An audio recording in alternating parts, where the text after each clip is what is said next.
What's working today in podcast launching and growth? We're getting lessons from the trenches with my guest host on today's segment of the Ham and G Show. Right here, right now, it's On Air Brands. You are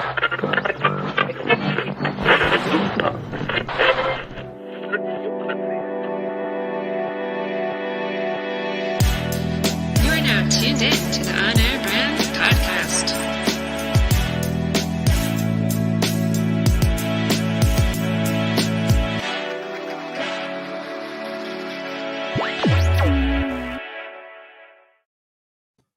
What's going on, everybody? Welcome to the On Air Brand Show. I am Todd G, along with my guest host today, Mr. Mike Ham, with the Ham and G's Show, filling in for Amber today. Mike, what's going on? Thank you for coming out of the bullpen for us again. Of course, love to do that. It's like one of my pastimes, I guess. But anytime I can and I can get on here with you, I'm gonna say yes, unless I have something just like terribly busy going on. But I'm in. I know I'm you have here, like I'm ready to 7 go. calendars that overlap each other that are very difficult for you to juggle. So I If anybody has appreciate any you advice finding on the how gap.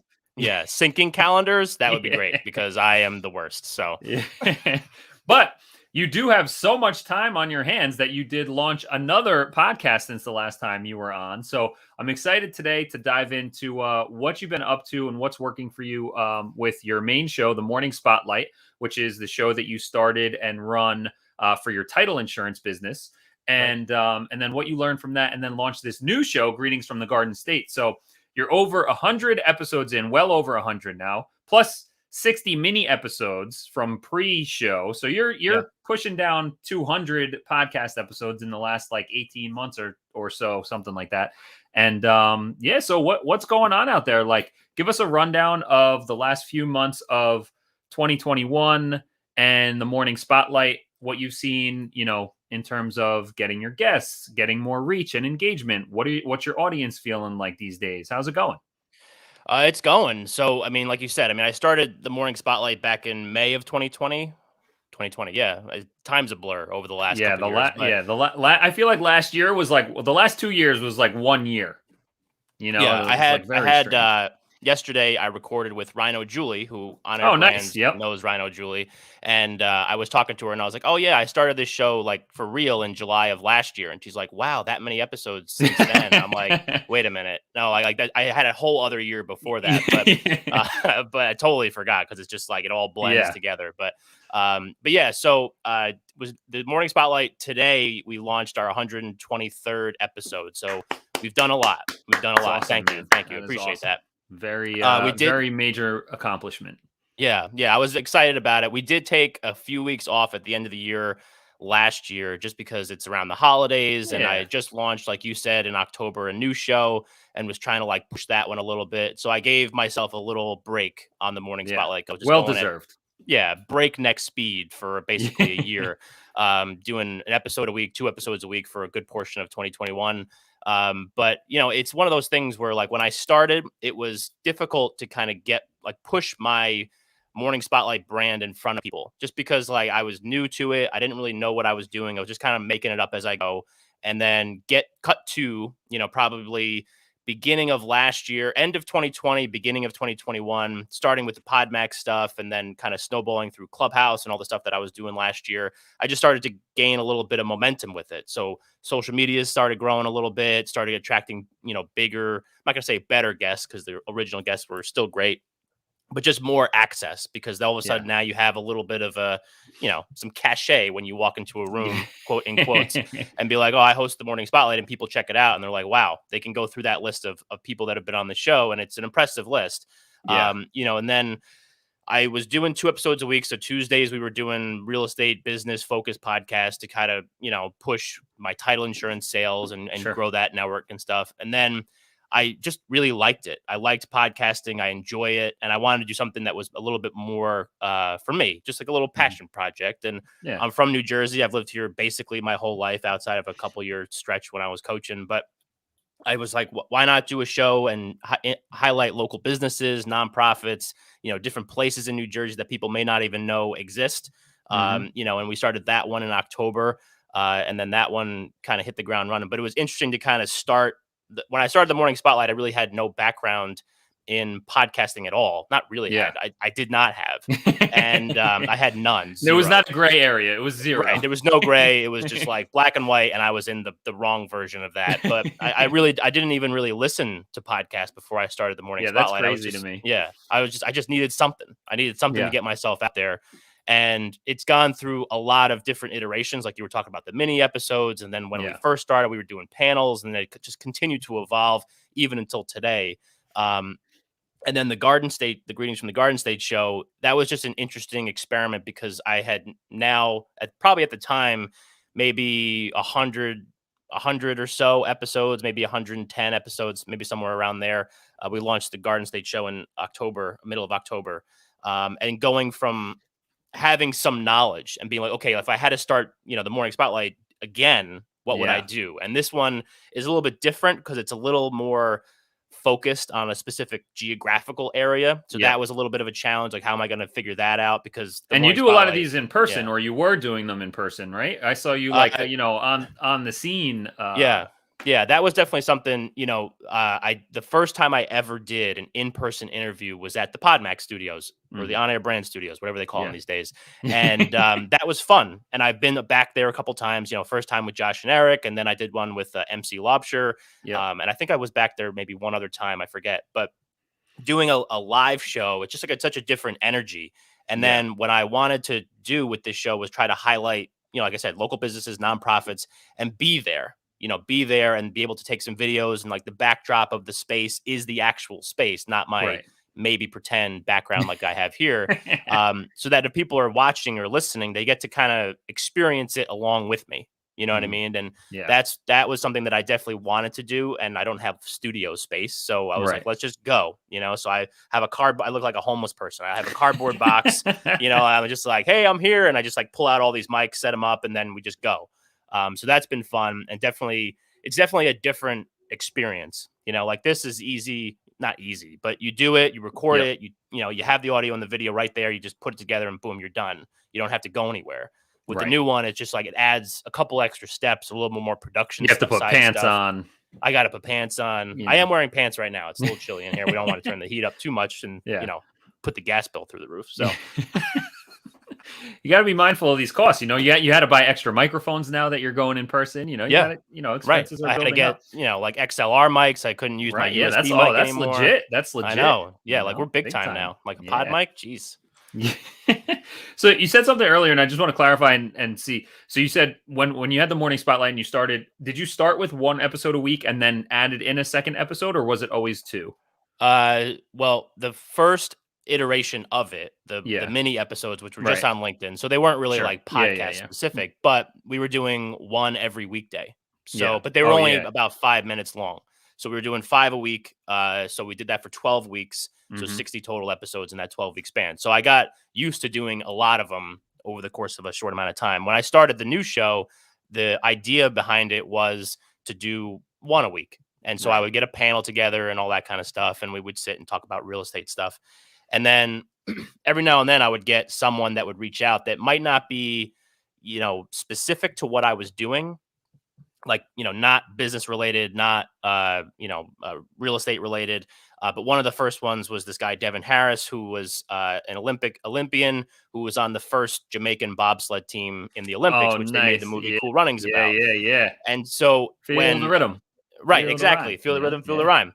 I see pride, I see power. That's right. So when a friend of mine was going to introduce me to him, that one was, I thought about it and I'm like, well, it doesn't really fit, but you could listen to that guy and get a lot of good stuff for what you're doing. And I didn't want to like just start doing them, like randomly, so I was like, all right, every Thursday now, we're just going to do an extra episode. If we have one that week, great. If we don't, that's okay. Yeah. So you're not putting the pressure on yourself, which is good. Right. Out of the gate. Then I think in March of 2020, I had so many more people in that same vein. Like they could be Olympic athletes, they could be former NFL players, they could be musicians, they could be other podcasters. Like, a bunch of PodMax people I've had on from that, may not do something specific, but they all do something and they're all successful in their own way. So even if you're not specific to real estate or business or entrepreneurship or whatever. You have something to bring to the table. And then we just like to hear people's stories. You know, you never know who's going to step into the spotlight. That's kind of the tagline. But that's kind of why we rolled with that. And we were doing 2 episodes a week, probably from March all the way through September, I think. And that's, that's why we did so many. And then when I decided, excuse me, when I decided that I wanted to do the new show, doing 3 episodes a week is probably pushing it. So, cause I'm head chef and chief bottle washer, like I say, at both shows. So that's why I kind of scaled back the morning spotlight to back down to 1 episode a week. We do them on Wednesdays now. And then the Greetings from the Garden State, we launch them every Monday. So we're still doing 2. They're just 2 different shows. And then in the future, if I have more people like that, like I was mentioning, that fall into that category, I'll add a bonus episode every now and then, because it's my show. I could do whatever I want. That's right. I'm running the show. Yeah, that's what the bottle washer gets to do. He gets to pick who comes on the show. Right. And it's also true too that like once you start gaining that momentum and you're building relationships with all these people who've been on the show or are around the network, like I saw the episode that came out today, the girl who seems like a pretty big deal, who was the guest, and that you tagged that you were introed by Steve Sims. Right. So it's like, you built up this network, you get connected with Steve Sims, who's now, for anyone who doesn't know him, he's like the Mr. Connector of the world. So it's like, of course, he's going to bring quality people to the microphone, and you don't want to turn that down because they're going to be great conversations. So, I think that's great. And what I love about this whole story is that you started off daily 5-minute episodes, and then it went to weekly, 1 a week, 2 a week. It was panels, it was interviews, but you've somehow, although despite this like evolution and testing of different ideas and like seeing what works or what fits your vibe and all that kind of thing, it's a lot of change, but it's also still consistent to like, Mike Ham and the morning spotlight. It's just like these different kind of iterations of it to see what works for you at the time. And again, like, because you are everything about the show, you get to make those decisions. And that's also what I love about just being a content creator, particularly in the business world, where like, it's not definitive forever. It's like, we're kind of, everything is, no matter how strategic or planned out things are, it's still somewhat on the fly, where we can be so agile and lean to make changes on a dime when we need to or want to see what the audience is going to like better, what works better for us, what works better for the guests, what ultimately is helping drive the business forward, when that's the goal of the show. So, I think that's all super awesome to take away, is that like, once you start a show and start moving, like, you can always change how it's done. Right. As long as you have that one constant thread of consistency that the audience knows, like, regardless of the format or day or time, like, they're coming and they're going to get value from your episode that's relevant to them. Right. And I'll be there. You know what I mean? Yeah. I think that's the biggest thing is like, no matter what, every week you're going to get me, and I think that's the biggest thing is like people, I remember there was a lot of times where I would run rooms on Clubhouse and talk to people there, and, maybe people reach out and be like, oh, how do you get your guests? And I think people that run interview-based shows, whether you're doing them in person, whether you're doing them, virtual like we're doing right now, whether you're doing panel episodes, whether you do them, whatever, people put a lot of emphasis on who the guest is. And that's important. But a lot of times, and I know you're hosting shows too. Like, if you have a guest on and you're like, oh my God, this person has tens of thousands of followers on Instagram, let's say, and you're like, this episode is going to get tens of thousands of listens. Most of the time it doesn't. Yeah. And nobody seems to have cracked the code with that. But the one thing that the key takeaway there is, like, if you're running a good show, no matter what the format is or how many people are actually on the show as a guest, or even if you have guests, if you're able to show up and make sure that whoever you have there brings that value to the table, that's the most important thing. So like, as an interviewer, I'm trying to get as much as I can out of that person, because I know who my audience is. You know what I mean? Like, I've gone through it. I've learned over time. That was another big thing from the community side of it. Learned over time who the Morning Spotlight community was, the Spotlighters, as we like to call them. And then, knowing who they were, knowing what they were interested in, knowing what they wanted to hear. That's And how did when, you do that? yeah, Because I mean, it's not like people are loading up their earbuds and it's a two-way conversation. So you're yeah, publishing this content that's basically a broadcast medium, but where are right. you getting the feedback and engagement that you're hearing from the audience to get that? Because that is crucial. Yeah. Oh, it definitely is. It's not like it's people put a lot of emphasis on that and like, how do you figure that out? To me, it's not necessarily rocket science. It took me a while to figure it out, but once I figured it out, you just ask them. You just, I Right. mean, you people like if someone tells you, hey, like if a friend, like one of my friends says, oh, Yeah. I've been listening to the morning spotlight, I really enjoy it. And it's like, all right, like who were some of your favorite episodes? If they Yeah. can't answer that, odds are they're just blowing smoke. But if they Right. can answer it and they give you some, and then you're like, okay, why? And then, Mhm. like, for me, it was one of those things where, like this, I'm going to toot my own horn here, but at some point last year, I put up, I have one of those buy me a coffee Yep. things. Right. And I didn't even realize that the level of the community that I had been building up until that point. And I just put out like, hey, like I just have this link. If you like what you hear and you're trying to support the show, why not, support me? That would be Mhm. great. Yep. And the response, I mean, maybe people even on this call had supported it, like Todd. But the response to that was I was like overwhelmed. I was like, oh my God, I didn't realize this many people listened. I didn't really Yeah. realize this many people cared about what I was doing. I just thought Yeah. I was, man, I would Maybe they see the just really want to support the coffee industry, keep the exactly economy flowing. I right. think that's really Yeah, I can't confirm or deny if they were bought if I bought coffee or anything stronger, but I think it was one of those things where you just put it out there and then you start Mhm. realizing like you have a community. There are people listening. You could have 5 downloads per episode, but that's 5 people that are Yeah. committed to what you have to bring to the table. So just figure out who they are and Yeah. ask them. Yeah. Whatever that medium is. I know you guys talk a lot about different ways to kind of connect with audiences and listeners and viewers and all that kind of stuff. But just figure out who they are and ask them. Ask them what they Yeah. like, and then use that to kind of format your show moving forward. That's what I Yeah. would say.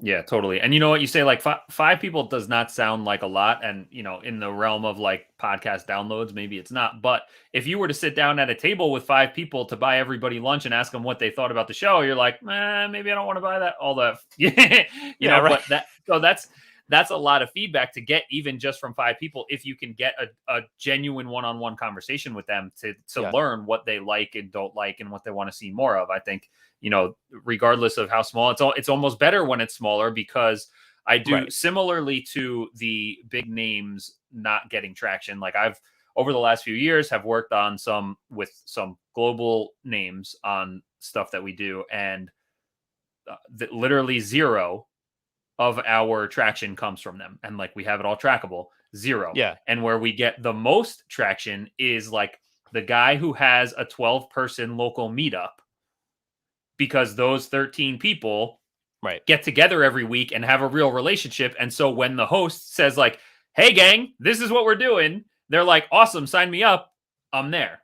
And Yeah, so I think similarly when you can have that genuine conversation as opposed to like hi audience, here's a survey link, please fill right, this right, right. out, it's not Yeah, as direct. And there's a few reasons that it doesn't work. It's like it feels when you try to talk to everyone, you really connect with no one, right? So you have yeah, to really like those one-on-one conversations, even if you are speaking to a large email list or Facebook group or whatever. Like you still want to communicate in a way that's conversational, that will resonate with people and feel like it's just for them, because then they'll be more likely to, honestly, not from a guilt standpoint, but like they'll feel more obligated to reply when they're like, "Oh, Mike just sent me a message," as opposed to like, "I'm on Mike's newsletter and he sent out a newsletter. He doesn't need me to respond to this." yeah. You know what? What else I did too when I put that buy me a coffee thing out there. One of the things that I did with it was at the beginning of every episode, no matter like let's say you bought me 5 coffees. At the Mhm. beginning of 5 episodes, you got like, oh, the coffee for today's episode, because it's a morning show. Put that Yeah, in yeah, quotes because you can listen to it that's whatever. cool. The coffee for today's episode was brought to you, purchased by Todd Right. Giannattasio. Yeah, And yeah, it's like now all of a sudden if they're listening and if they're engaged, and all of a sudden now like you make them feel like they're part of the show, and yeah, then you bring them into that little community that you have, and that just continues to bring them in closer and closer, so that now as you move forward and you again ask them what they like and who they're listening to and all that kind of stuff. I think that really went a long way too. But the other thing, and I don't know why this just popped into my head. I don't mean to derail the conversation, but with the there's no rails on this conversation. Let's go. I love it. That's my favorite kind of rail. But when we're talking about these like higher profile guests and like trying to get them on the show, I've had experiences where some of those, I mean, one of them is my most listened to episode of all time. Not all of them are in the top 10. Some of them are like, maybe someone I randomly met through LinkedIn, and all of a sudden they just did a great job promoting it, however they did that. And then they, kind of catapulted to the top of the list. But one of the things that I like to do is, let's just say, like you mentioned, Steve Sims. So let's just say that I have Steve Sims on the show. Obviously, he's got a lot of social credibility, right? Yep. So what I do with an episode like Steve's is I try to extract as much out of that as I possibly can. So like maybe it's, at the beginning of the episode, it's, hey, this is Steve Sims and you're listening to the Morning Spotlight with Mike Hamm. So now I have that sound bite and I could add that into a trailer or one of my favorite, compilation videos that I do. So like you try to extract as much out of that so that next time you try to go get one of those larger guests or, somebody that's in your industry that you really want to talk to, and they find your trailer or they find, something.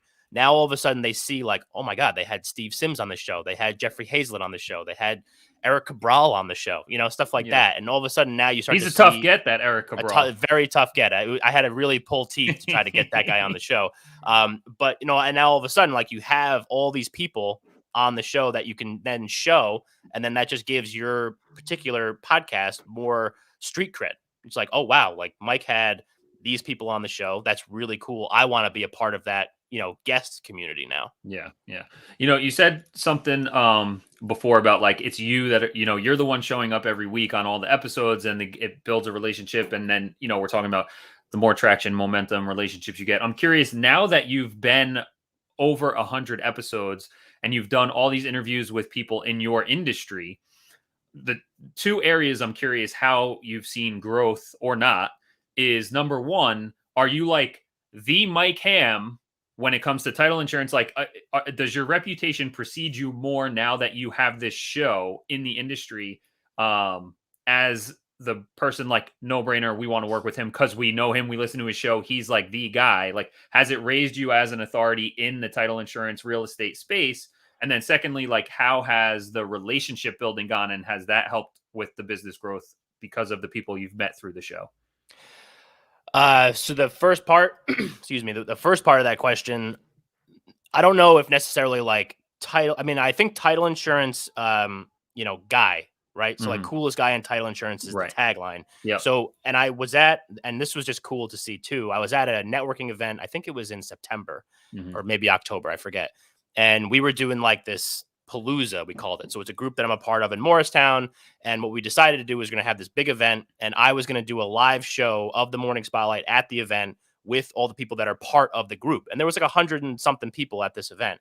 So, but only, 15 or 20 got to come on and sit down for 5 minutes on the show. But then as we were doing it, people start coming up and being like, you're Mike Hamm, right? Like I see your stuff on LinkedIn all the time. Like I see, this on Instagram. I've listened to your show before. I don't know any of these people. Right. You know what I mean? That's and they're not awesome, all right. And they're not all part of the, real estate title insurance world, but that's just, again, like it's that social credibility. You put yourself out there. And now all of a sudden people are seeing what you're doing and they want to talk to you. They don't even know what they want to talk to you about.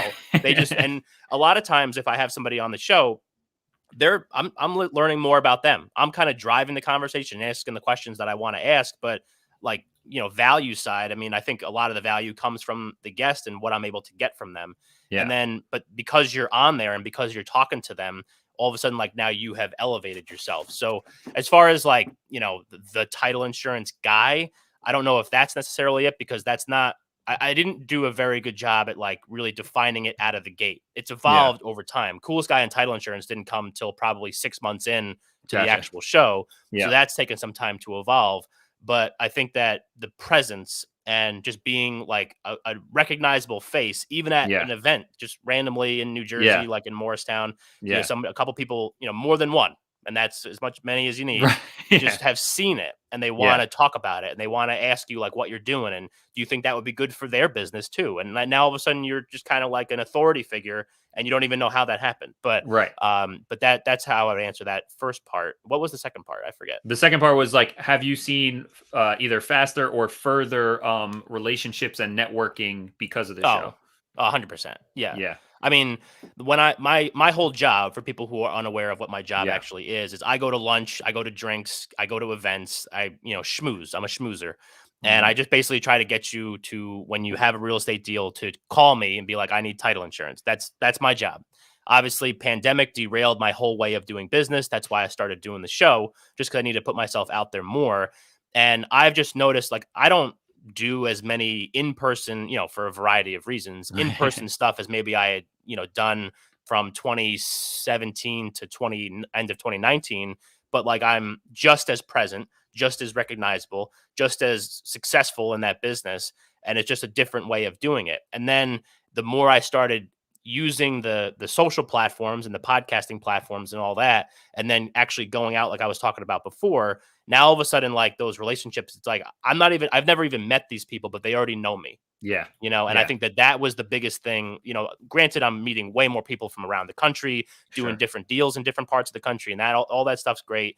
But now, like, my reputation, I think you said, has preceded me, Right. and it's like, oh, that's Mike Ham, the Morning Spotlight. Yeah. I recognize that. I got like the Yeah. hat on all the time with the logo and the whole deal. So I think that's what I've seen. It's just like increase my accessibility and my profile tenfold than what I was doing before. I mean, I was like pounding the pavement nonstop from those first. Well, the 3 problem years. is when you're pounding the pavement, it's input one, output one. But when you're creating content, when you're publishing a show, when you're showing up digitally, it's input one, output infinite scale. Exactly. Yeah. And that's Right. really, and that's what you're tapping into the power of. Yeah. And just, you stuck it out that initial 12 weeks and then turn it into a show into a year. And like, where you're going to be 1 year, 2 years from now is going to be tenfold, probably more than where you even are today, and that's amazing. Yeah, that was one of the things, like, at the beginning of last year. So I've been doing the show for a little bit, and I started to do some episodes that maybe weren't like specific to what I was doing for business. And maybe a couple people in my, company had reached out and been like, hey, is this like for business, or is this just something that you're doing? Like, what's this actually for? And my response was exactly what you just said. Like, I can go, I mean, I couldn't then, but I can go to lunch and have lunch with you, and I'm going to be with you for an hour. And then I probably won't have lunch with you for another 6 months, maybe more, depending on how good of a client. I'm still waiting for my invite to the Committed Pig for lunch, by the way, but we can go. I'm down. It's Summit or Morristown, though. I'm not sure. Well, you're in Morristown, right? So we do either one. Morristown. But yeah, we can go to lunch. Shout out to Jerry, man. I love that place. It's fantastic. We were just there. We had takeout there on Saturday. Great place. It literally put me right to sleep. But anyway, so I can have lunch with you for an hour, but then as soon as our lunch is done, odds are you're not going to see me again for 6 months or more. And then I lose top of mind. But let's just say we go to lunch, and then the next day you get to your office, and to warm up for the day, you're going to scroll through LinkedIn, and boom, there's Mike Ham. And like, now I'm still there. And that was the thing that I said to the people that I, was working for, or that I do work for, was like, my exposure. Like, if 1,000 people listen to the show every month, that's 1,000 people that I've connected with. Yeah. Or at least they've connected with me. I haven't instead of a dozen lunches. Instead of a dozen lunches, or going to an event with 200 people and trying to get 10 business cards, and then trying to follow up, and that works maybe 10% of the time. Right. But now, like, I just have this presence. It's like a 24-hour day, 7 days a week salesperson. It's me with all these cool people that I've had on the show, and people just want to be a part of that, like, because they think it's cool, and they were like, oh, I can't do that. And it's like, sure you can, but I'm doing it. So there you go. So you've been doing it. You've got now you do have the experience. You are on the other side of the black and white zero experience when you started the Morning Spotlight, and you start this new show, Passion Project, Greetings from the Garden State. For all of our listeners in the Garden State, please give that a listen and subscribe. But what did you take into that? Like, okay, well, I'm starting this new show. This is what I'm going to do because I'm pretty sure it's going to work based on my experience with the Morning Spotlight.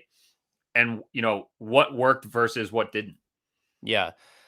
So for me, it was putting the emphasis on the community first. So, but consciously. So for the Morning Spotlight, I already had a community. So at the beginning of the pandemic, I was running a lot of virtual networking events. I had run in-person events, plenty of times before that, before 2020.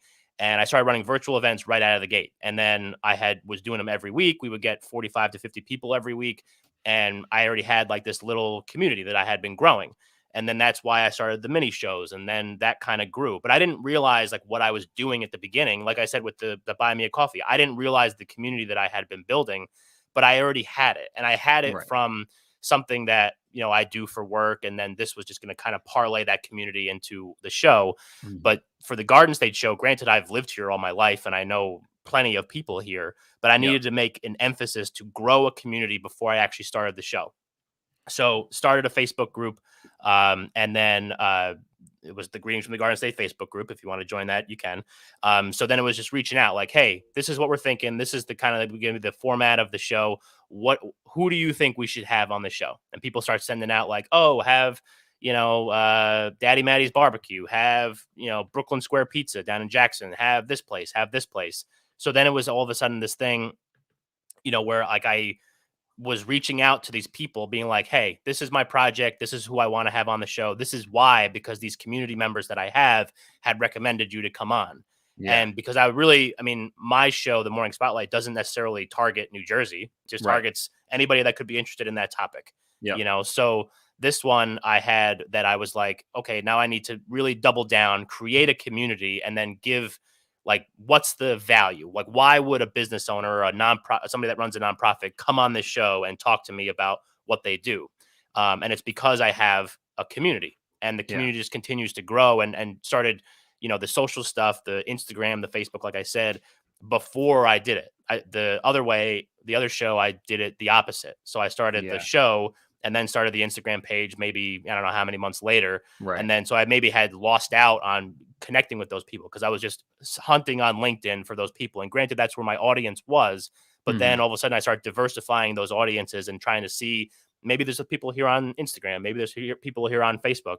And then started to see that snowball. So that was like the main thing, was to do that, to make sure that I had a community going in and making sure that I was like building and building and building for the launch, because we had 3 episodes that we launched with. They were all epic episodes and they were really good guests. And I did not want to launch it and then just have it sputter and nobody listen. Like I wanted to make sure that we got off to a good start. Whereas with the other show, it was just kind of like, all right, now we're a regular podcast now in July of 2020. Like hopefully you still listen. And people like watch the 1-minute video on LinkedIn. They're like, this is great. I love this podcast. And it's like, well, there's, 44 more minutes on this other, platform that you can go listen to. But so those are a couple of things that I wanted to make sure that I did. And then there's obviously like the production side of it and, how I wanted the show to be structured and all that kind of stuff. But that was kind of just like doing it trial and error, seeing what I could do with GarageBand or whatever platform I was using.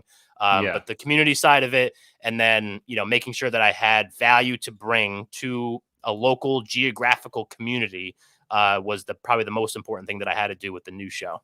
Yeah. Did you try anything that you thought was like, you're like, oh, this is what works over here, I'm just going to do it here and it's going to work too, and then it didn't pan out the same way? Or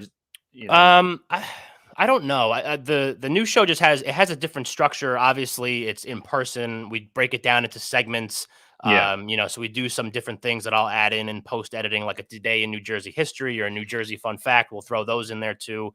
But it was like, I think with the Morning Spotlight, because it's been going for so long, and I have, like you said, changed the iterations of the show, but its core is still exactly the same.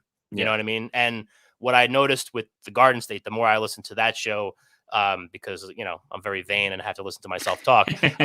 But the more I listen to that show, you could probably put the Morning Spotlight every time I say greetings from the Garden State, and it would basically be the same show. So I like brought, obviously there's different production side of it, different settings, different guests.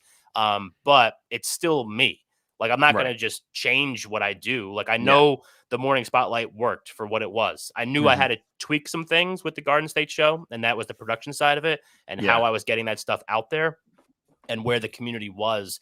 But most of the stuff, like the core principles of how I run a show, how I talk to people, how I ask them questions, what I'm trying to learn about them, is pretty much the same. And I think that I've seen it kind of just be almost like a seamless transition into what we're doing now. Yeah, that's awesome, man. I love that. It reminds me of a quote I saw recently. It was something about like if you if you're an entrepreneur or whatever and you start, you fold your business or you pivot your business and you start something new, you're not starting from scratch, you're starting from experience. Yeah.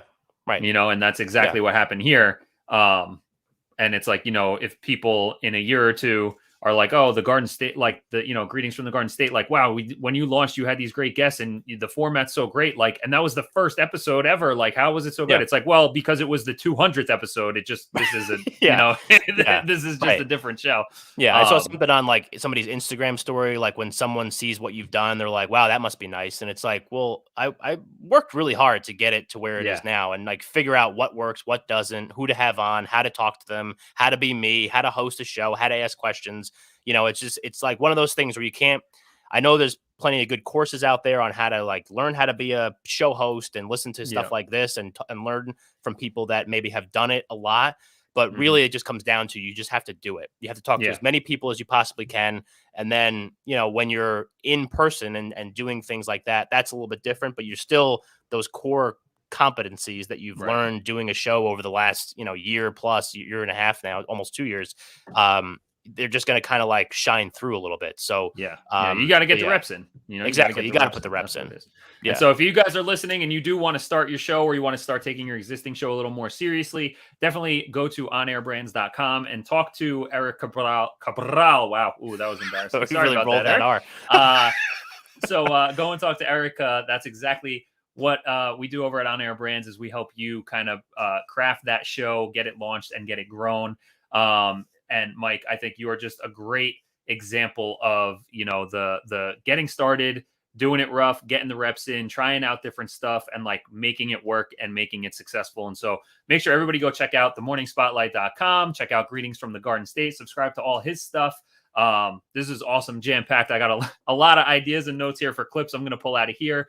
Thank you so much for joining me today on another episode of the Ham and G's Show. And guys, make sure that you are subscribed to our show, onairbrands.com/show to get in there. We got some free guides and all the episodes, and we will catch you on the next episode. You